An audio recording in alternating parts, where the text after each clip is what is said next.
O que leva à poluição do solo? Quais seus efeitos? Como afeta a fauna? A poluição do solo leva à degradação ou perda de uma ou mais funções do solo. Inclui elementos químicos estranhos indevidamente presentes no solo, como resíduos sólidos e líquidos produzidos por humanos, que podem colocar em risco as formas de vida e seu desenvolvimento normal. O solo pode promover o crescimento e o desenvolvimento de milhares de espécies de plantas, sendo possível a partir da combinação com outros elementos da natureza, como a água e o ar, além de minerais e matéria orgânica. Quando os poluentes são depositados em solo saudável e não são controlados, as águas subterrâneas também são contaminadas. O resultado é a produção de gases tóxicos que podem causar graves alterações no meio ambiente, como a chuva ácida. Outro efeito da disposição irregular de resíduos no solo está relacionado à decomposição. Isso ocorre porque alguns materiais demoram muito para se decompor naturalmente. Por exemplo, é o caso do vidro, que leva cerca de 5.000 anos para se decompor. Por sua vez, os plásticos não biodegradáveis podem levar milhões de anos para se decompor completamente. Portanto, esse problema deve ser considerado gravíssimo, pois qualquer degradação do solo terá consequências duradouras na área, além de afetar, é claro, a produção de alimentos, a saúde da população e a estabilidade natural. Os indivíduos que vivem no solo são importantes na cadeia alimentar, seja como presa ou predador. Essas criaturas são essenciais porque indicam que existe um equilíbrio no meio ambiente. A regulação biológica ajuda a equilibrar a população ao longo da cadeia alimentar e a manter a estrutura do solo, abrindo canais e transportando as partículas do solo da superfície para o interior e vice-versa, desenvolvendo as plantas que existem nele. Um exemplo são as minhocas da ordem Oligochaeta, que influenciam na fertilidade e produtividade do solo, pois à medida que abrem túneis na superfície do solo, se alimentam da matéria orgânica que sai parcialmente decomposta nas suas fezes, permitindo que outros organismos continuem o processo de ciclagem de nutrientes. A abertura desses túneis também facilita a entrada, retenção e escoamento da água no solo e, claro, a passagem de ar, trazendo benefícios para as raízes das plantas e evitando problemas relacionados à perda de solo. De um modo geral, a perda de biodiversidade é colocada em segundo plano e é vista mais como um reflexo da agressão do que como uma causa de mais problemas. No entanto, uma pesquisa publicada na revista científica Nature alerta que, na natureza, diversidade significa quantidade e qualidade. De acordo com uma equipe de várias universidades americanas envolvida na análise, a redução da diversidade de espécies vegetais e animais é tão prejudicial à produtividade do ecossistema quanto à poluição e às mudanças climáticas. Lixo urbano, industrial, radioativo e agrotóxico são grandes destruidores do solo, podendo contaminar lençóis freáticos e poluir água potável. Com o aumento da população e a necessidade crescente de espaço e produção maior de resíduos, o lixo urbano tem aumentado cada dia mais, sendo depositados de maneira imprudente no solo, e com isso, formando lixões a céu aberto, que além de causar mau cheiro, acentua a proliferação de insetos e doenças.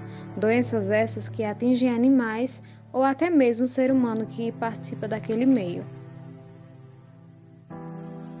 Com a decomposição e putrefação da matéria orgânica, é formado o chorume, líquido escuro e altamente poluente, sendo muito encontrado em lixões a céu aberto. O chorume contamina diretamente o solo, pois é o lugar onde é formado. Porém, pode causar também a poluição de águas subterrâneas e outros mananciais. Segundo dados de 2018 da OMS, Organização Mundial da Saúde, a poluição do ar mata cerca de 7 milhões de pessoas por ano no mundo inteiro. Se comparados a 2 anos de pandemia por Covid-19, que matou cerca de 4 milhões de pessoas no mundo, dá para se ter uma noção de quão alarmante é esse problema e quão prejudicial é a poluição para a vida no modo geral. Por que não lembrarmos da poluição marinha? Que, segundo o site Paraná Portal, cerca de 100 mil animais marinhos morrem por ano vítimas do lixo. que é depositado no solo e acaba indo para o mar, e não só os animais, mas também as plantas marinhas que sofrem com isso. O solo poluído tem inúmeras consequências, como a redução da fertilidade do solo, o aumento do risco de erosão e perda de nutrientes, e com isso, os animais e plantas que vivem naquele ambiente acabam sofrendo, visto que causa um desequilíbrio ecológico ao qual todas as cadeias de seres vivos saem perdendo e sendo afetadas diretamente. Diante da poluição dos ambientes, muitas espécies não conseguem se estabelecer, em razão, por exemplo, da falta de alimentos, dificuldades de acesso à água potável e do surgimento de doenças, o que acaba aumentando assim o triste número de espécies extintas.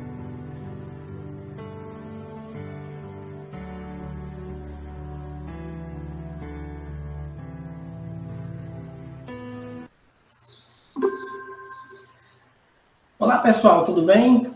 Eu me chamo Williams, sou licenciado em Ciências com habilitação em Biologia pela Universidade Federal de Campina Grande. Sou pós-graduado em Metodologia do Ensino de Química e Biologia e hoje eu vim falar um pouco com vocês sobre as questões relacionadas ao solo e à preservação da biodiversidade. Sobre o solo, gente, nós já sabemos que há diversos tipos de impactos, né, ambientais que, inclusive, vêm ocorrendo nos últimos anos, como, por exemplo, o uso de agrotóxicos, né, o acúmulo, né, ou a deposição de resíduos sólidos no meio, é um problema de ordem, né, ambiental de altíssimo nível, e entre outros que estão afetando a qualidade dos solos, não só do Brasil, mas também do mundo. E aí algumas questões foram colocadas a mim no dia de hoje. A primeira é a seguinte: por que é colocado sempre em segundo plano a importância da biodiversidade, ou seja, da fauna em geral, sendo que são capazes de combater grandes problemas como as mudanças climáticas? É preciso a gente lembrar, pessoal, que os problemas ambientais eles são de ordem política, ou seja, é preciso que haja uma política pública, né, ambiental para que ações sejam tomadas dentro do meio ambiente e que nós tenhamos solução para problemas tão complexos como a questão da poluição dos solos, a questão do desmatamento, né, a questão da extinção de várias espécies da fauna brasileira e também do mundo. Tá bom? Como a fauna ajuda no equilíbrio ambiental? Há uma relação muito harmônica entre a fauna e a flora, né? A fauna, ela necessita dos indivíduos da flora, que são, no caso, as plantas, né? E a flora também necessita dos animais, né? Se você imaginar, se você parar para pensar, a fauna é também um dos grandes responsáveis pela dispersão de sementes, né? Pequenos insetos e outros animais fazem a dispersão de sementes, aumentando assim a biodiversidade, né, das plantas do nosso planeta. E em contrapartida, a fauna também, né, se beneficia com todo esse processo. O aumento, aliás, a produção de o nascimento de novas plantas, né, a produção de novos alimentos depende também da flora. Então, há uma relação harmônica e um equilíbrio. A flora não pode existir sem a fauna, e também a fauna não pode existir sem a flora. Tá bom? Uma outra questão que foi colocada é a seguinte: como minimizar os impactos causados pela ação humana da fauna, né? A primeira coisa que nós devemos colocar em mente é que no Brasil existem órgãos, né, responsáveis pela fiscalização e execução de leis para minimização dos impactos ambientais. Por exemplo, o IBAMA, o CONAMA, o ICMBio. Então, o que a gente pode fazer para melhorar, né, para que haja minimização desses impactos pela ação humana? Inicialmente, a meu ver, é colocar em prática as leis ambientais do Brasil, tá bom? Colocar em prática as leis ambientais do Brasil, fortalecer esses órgãos fiscalizadores para que eles possam executar o melhor trabalho possível, além de desenvolver novos projetos, né, de cunho ambiental, promovendo o desenvolvimento da biodiversidade e não a destruição, tá? Evitando impactos ambientais como desmatamento, evitando impactos ambientais como o depósito, né, de lixos, de resíduos sólidos, desenvolvendo novas campanhas, né, de prevenção ambiental, tá bom? E quais são as medidas, né? Quais medidas a população global pode tomar para reduzir a poluição dos solos?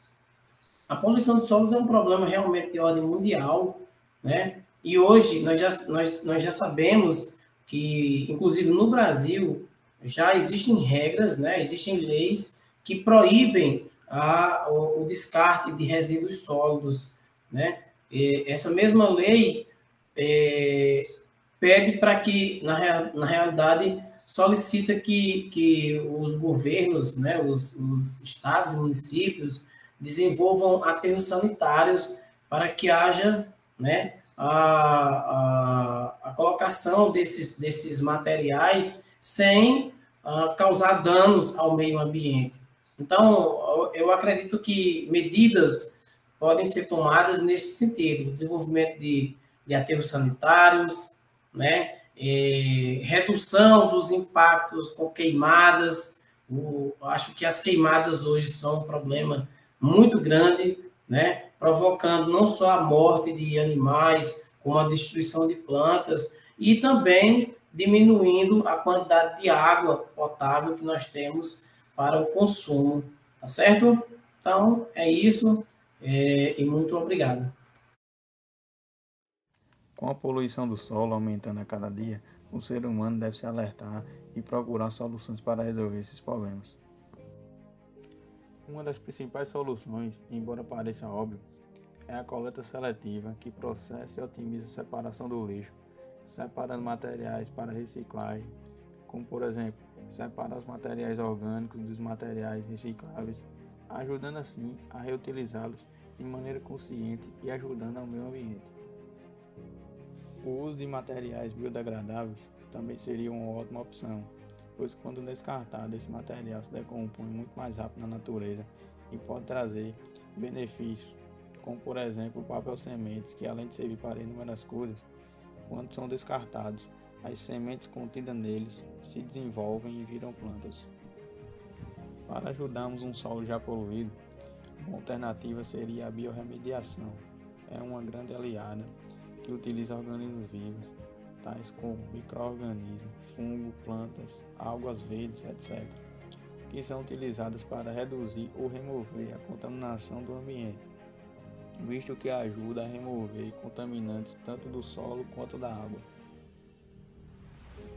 Para ajudar leitos de rios e nascentes a se recuperarem da agressão causada por poluição, o primeiro passo é o reflorestamento, pois auxilia demais na preservação das margens.